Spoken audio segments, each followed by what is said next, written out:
Anyone need a mic check? Mic check 1, 2, 3. Mic check 1, 2. Fantastic, thank you. You want to keep yelling for me? This is for Brad. B-R-A-D, Bershu, B-E-R-C-H-O-U. Good spelling. Thank you. Good? Wow. I got my last name all over the live stream. Thanks a lot. Wait a minute, your name's Brad? He lives at this address. Yeah. Jesus, so Social Security. Yeah. Credit card number. I leave mine out there, I hope someone steals it. Yeah.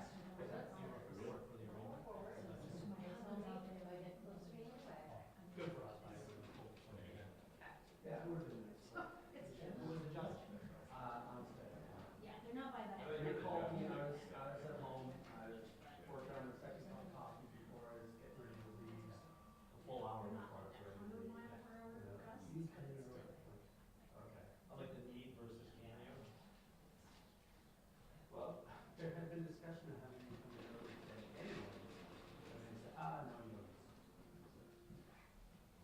One of these days I'm gonna convince them that I need an 8:30 start. Lieutenant, how are you? Good to see you. Great to see you. Hi. Hey, how are you? Good to see you. Hi, how are you? Thank you.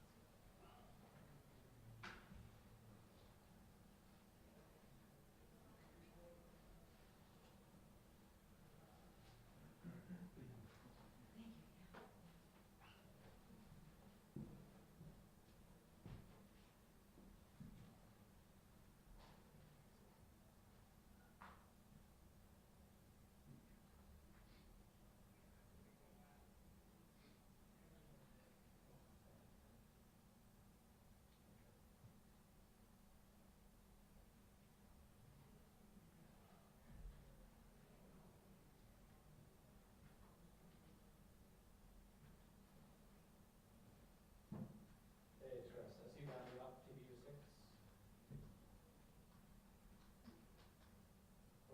Which unit you at? 4, thank you.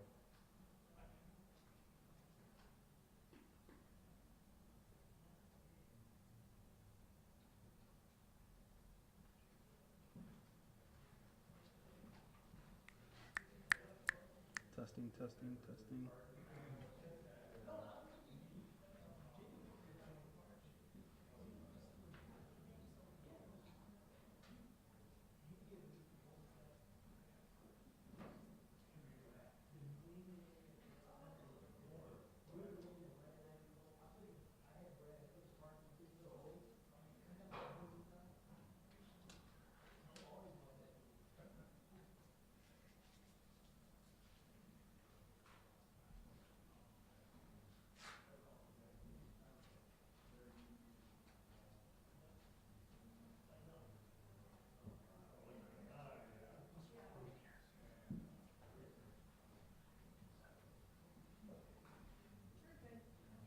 You need another mic check?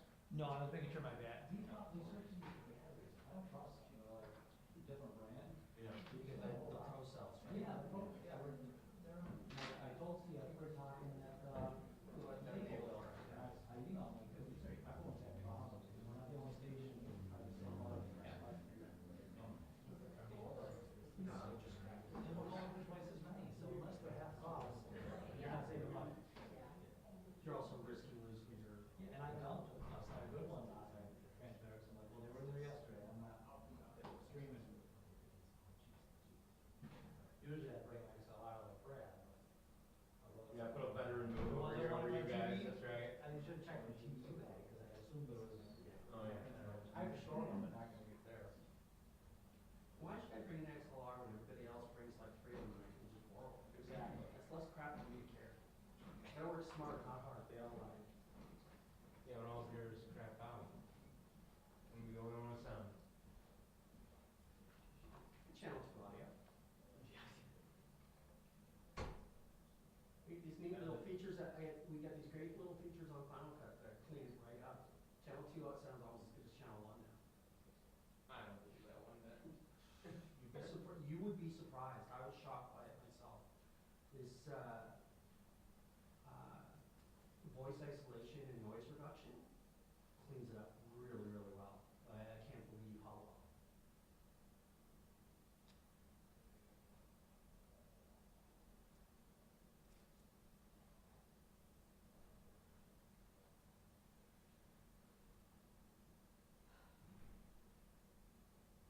Yesterday I was shooting like along a busy road, stand up, and you know, just kind of noise. I brought it back, I ran it through that, it almost eliminated every bit of it. Oh, that's great, that's nice. Well, what do you guys think on that too? Ideas. Ideas? Yeah. And you guys were on Premiere, yeah. Get off the P2 trip. Just a couple of us, just Rich and I, Tracy. because we're shooting on the SD. Our cameras were a generation too old to because you could set up Yeah. the P2s to go to SD, to use like the SD converters. Yeah. And our cameras were a generation too old to take that port jet out, put that up there. I guess we got one more of these coming next year. With, he's actually, he likes No. the camera. Oh, So okay. he liked that. Yeah, he's been happy, so. I remember that initially. Yeah, like he loves it. Yeah. Yeah, I mean, what I like is now I got 6 of these, like Yeah, 2 or 3 yeah. weeks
want to spread some on the other side?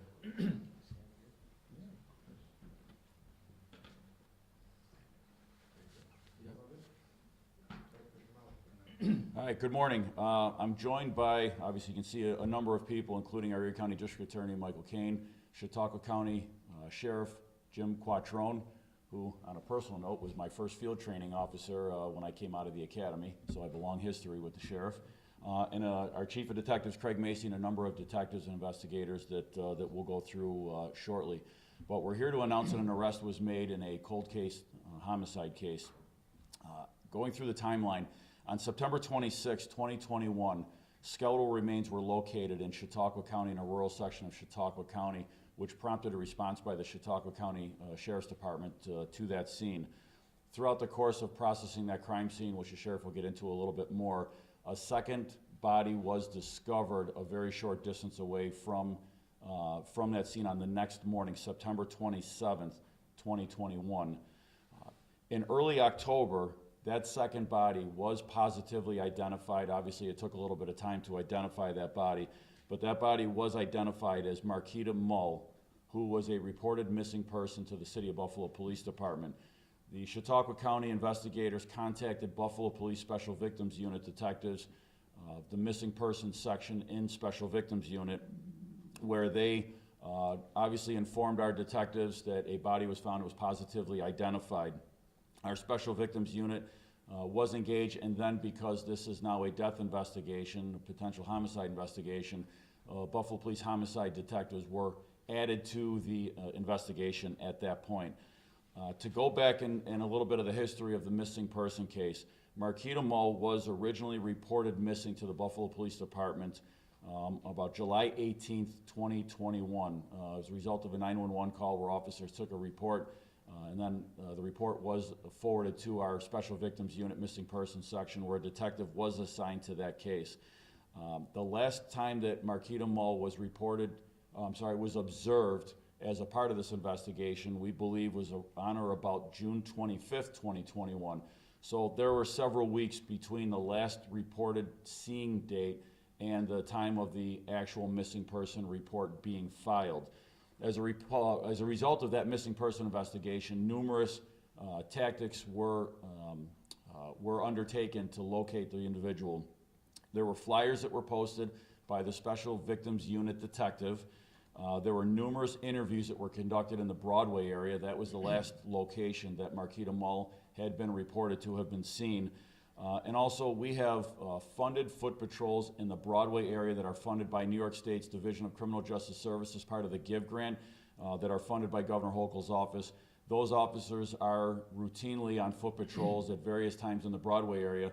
Those officers on foot patrol were also engaged by the Special Victims Unit detective to post additional flyers, interview various persons on the street, and attempt to work up some leads that may be useful to the Special Victims Unit investigator. We got to the point in October of that same year. Again, that's when Marquita Mull was positively identified, kind of going back on the course of the investigation, and there was an extensive amount of work, as I said, that was done on the missing person investigation.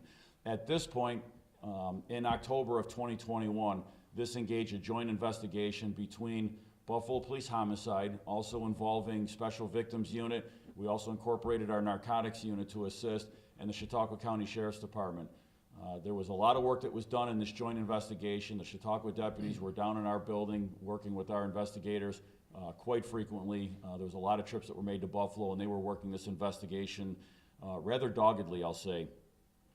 Yesterday, it culminated into Chautauqua deputies locating a person of interest in Niagara Falls, and with the assistance of Niagara Falls Police Department, we're able to engage that individual, brought this individual back to Buffalo Police Headquarters, where Buffalo homicide detectives joined in and ultimately led to an arrest for a murder of this particular person of interest. The name will be brought up by the DA when he gets into the point of the charging.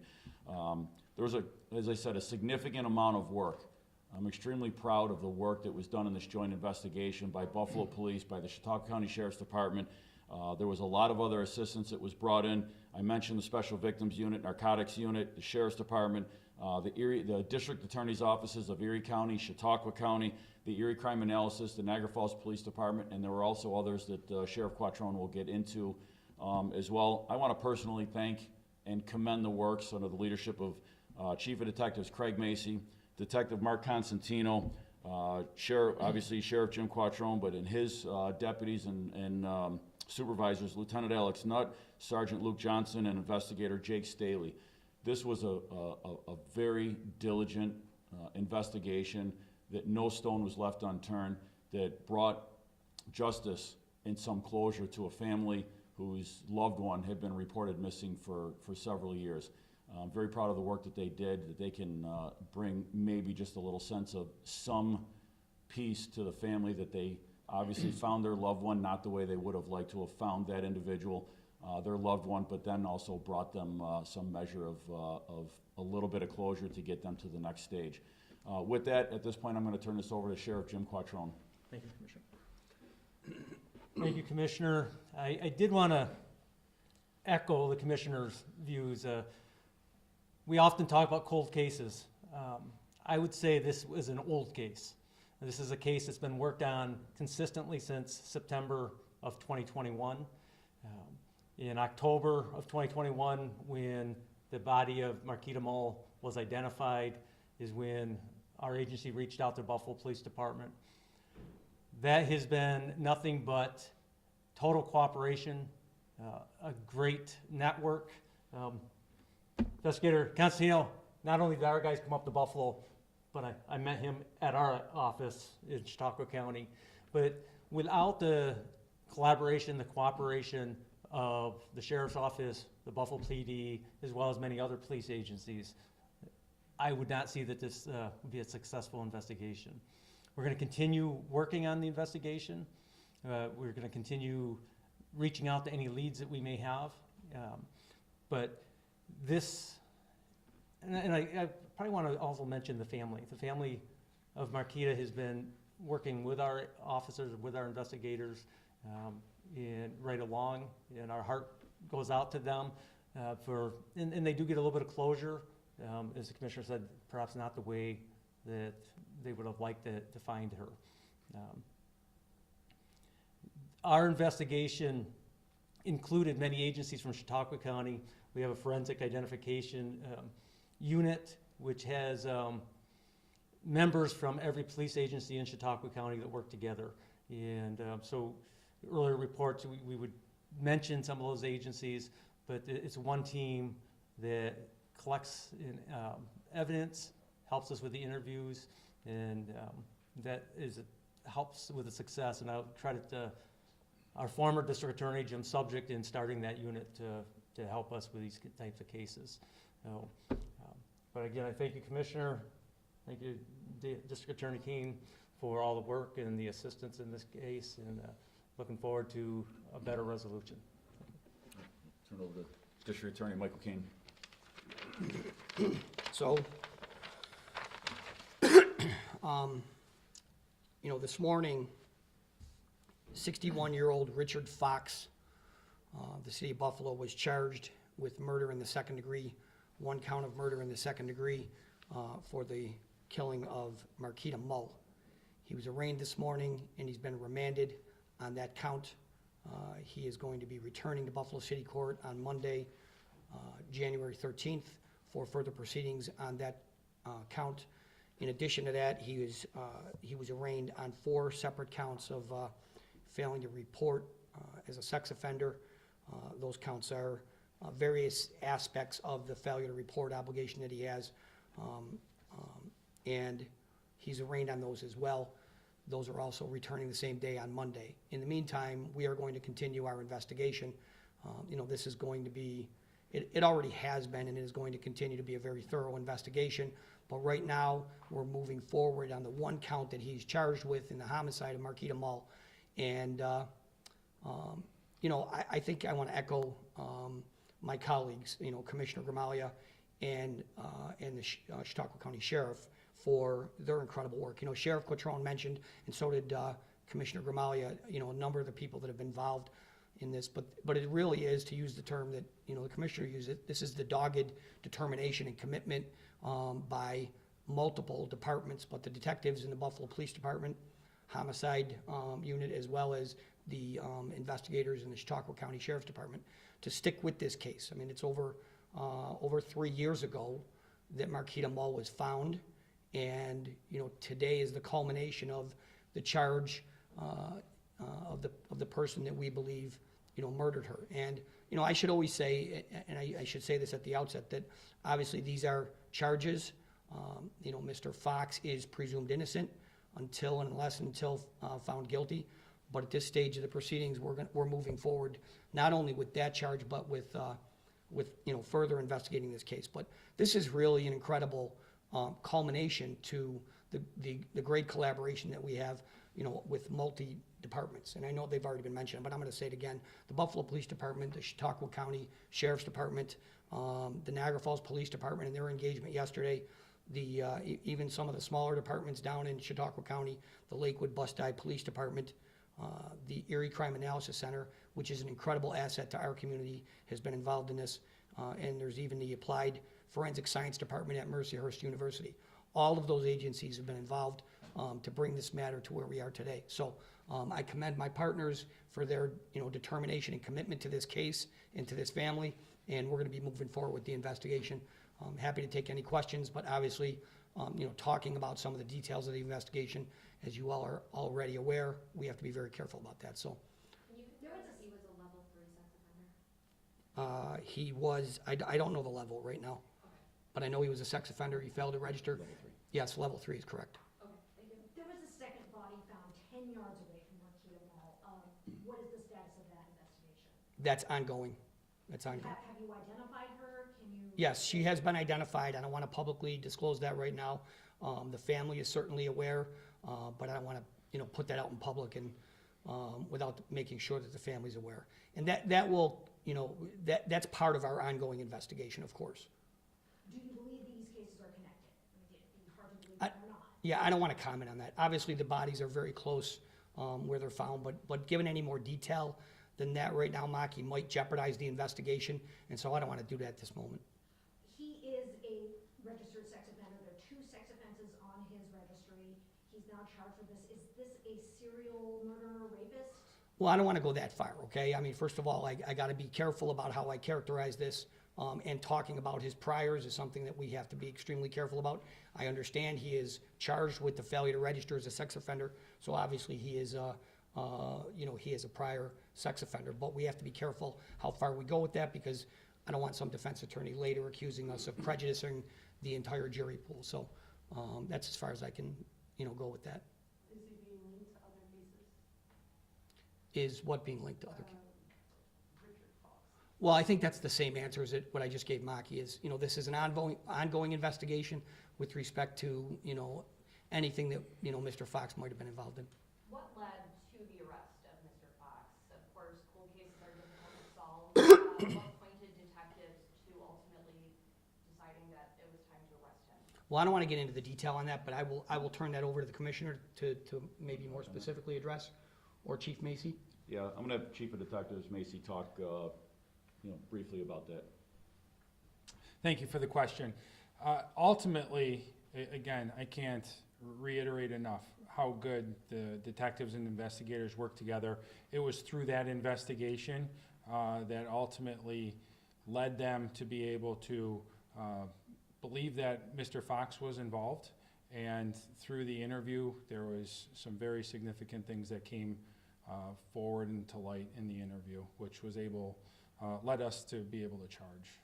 The interview with him or interview Correct. with others? The interview with Mr. Fox. And that was yesterday? That was. Did this involve any prostitution by any chance? Did this case? That was investigated. I can't talk on that.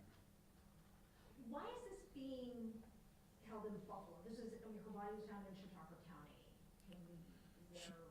So there is, again, back to this, we can't disclose too much, but we have evidence that the crime took place in the city of Buffalo, which then moves it from Chautauqua County, where it was originally back to the city of Buffalo.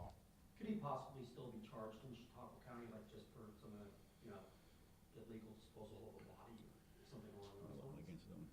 Yeah, we'll let So, DA there, talk about it. that's part of the ongoing investigation, any other additional charges that might be filed. But, back to Maki's question, we, the homicides occurred here in Buffalo. That's the allegation, and that's why he's being charged here in Buffalo.